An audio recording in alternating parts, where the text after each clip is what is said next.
سگ‌ها به عنوان بهترین سان انسان‌ها شناخته می‌شوند و هر نژاد با ویژگی‌های خاص خود دنیای متفاوتی را به ما معرفی می‌کند. در این میان داگشن و پودل دو نژاد محبوب و دوست داشتنی هستند که هر کدام داستان و شخصیت منحصر به خود را دارند. آیا شما به دنبال یک همراه وفادار و بازیگوش هستید یا یک دوست هوشمند و اجتماعی؟ بیایید با هم به بررسی این دو نژاد بپردازیم و ببینیم کدام یک میتواند بهترین انتخاب برای شما باشد. سگ‌های داگشن و پودل هر کدام ویژگی‌های خاص خود را دارند و انتخاب بین آنها بستگی به سلیقه و نیازهای شما دارد. داگشن ظاهر، بدنی کشیده و پاهای کوتاه دارد. این شخصیت معمولاً بازیگوش، کنجکاو و وفادار است. نیاز به ورزش، نیاز به فعالیت متوسط دارد و میتواند در فضاهای کوچک زندگی کند.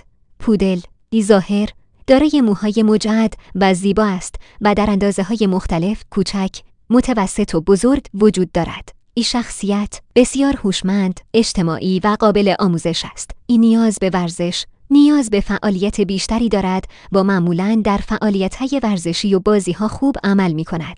البته بیایید بیشتر درباره هر کدام از این نژادها صحبت کنیم.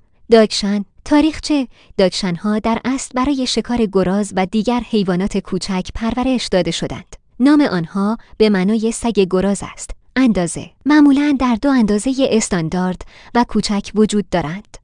می توانند موهای کوتاه، بلند یا زبر داشته باشند. شخصیت داگشن‌ها معمولاً بسیار وفادار و دوست داشتنی هستند. آنها به خانواده خود وابسته‌اند و می توانند کمی سرسخت باشند. نگهداری نیاز به مراقبت از موها دارند، به ویژه اگر موهای بلند داشته باشند. همچنین به دلیل ساختار بدنیشان ممکن است مستعد مشکلات کمر باشند. پودل تاریخچه پودل‌ها در اصل به عنوان سگ‌های آبنورد پرورش داده شدند و به خاطر هوش و توانایی‌هایشان شناخته می‌شوند. اندازه در سه اندازه کوچک، متوسط و بزرگ وجود دارند که هر کدام ویژگی‌های خاص خود را دارند.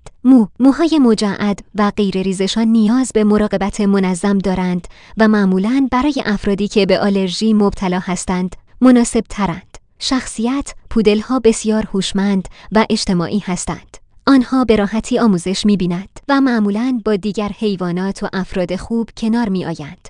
نگهداری نیاز به ورزش و فعالیت روزانه دارند. همچنین به دلیل هوش بالایشان نیاز به تحریک ذهنی دارند. انتخاب سگ مناسب بستگی به سبک زندگی، نیازها و ترجیحات شما دارد. بیایید ببینیم هر نژاد برای چه نوع افرادی مناسب تر است. داگشن خانواده‌های کوچک داگشن‌ها به خوبی با خانواده‌های کوچک و آپارتمانی سازگار می‌شوند. افراد با فعالیت متوسط اگر شما فردی هستید که به فعالیت‌های متوسط علاقه دارید و می‌توانید با سگ خود بازی کنید، داگشن گزینه خوبی است. افرادی که به وفاداری اهمیت می‌دهند داگشن‌ها بسیار وفادار و وابسته به خانواده هستند و می‌توانند همراهان خوبی برای افرادی باشند که به دنبال دوستی عمیق هستند. پودل افراد فعال پودل‌ها به ورزش و فعالیت‌های روزانه نیاز دارند. بنابراین برای افرادی که به ورزش و فعالیت‌های بیرونی علاقه‌مندند مناسب هستند. خانواده‌های بزرگ پودل‌ها به خوبی با خانواده‌های بزرگ و بچه‌ها سازگار می‌شوند و معمولاً با دیگر حیوانات نیز خوب کنار می‌آیند. افرادی که به آموزش اهمیت می‌دهند. اگر شما به آموزش و تربیت سگ خود علاقه‌مندید، پودل‌ها به خاطر هوش بالایشان گزینه مناسبی هستند. در نهایت مهم است که قبل از انتخاب نیازها و سبک زندگی خود را در نظر بگیرید. در نهایت انتخاب بین داگشن و پودل به سلیقه و نیازهای شما بستگی دارد. هر دو نژاد با ویژگی‌های منحصر به خود می‌توانند همراهان فوق‌العاده باشند. داگشن با وفاداری و شخصیت بازیگوشش و پودل با هوش و اجتماعی بودنش هر کدام دنیای خاص خود را دارد. مهمترین نکته این است که با عشق و توجه به سگ خود می‌توانید یک دوستی عمیق و پایدار بسازید. پس اگر به دنبال یک همراه وفادار و دوست داشتنی هستید، هر کدام از این نژادها می توانند انتخابی عالی باشند. بیایید با هم به دنیای شگفت‌انگیز سگ‌ها خوش آمد بگوییم.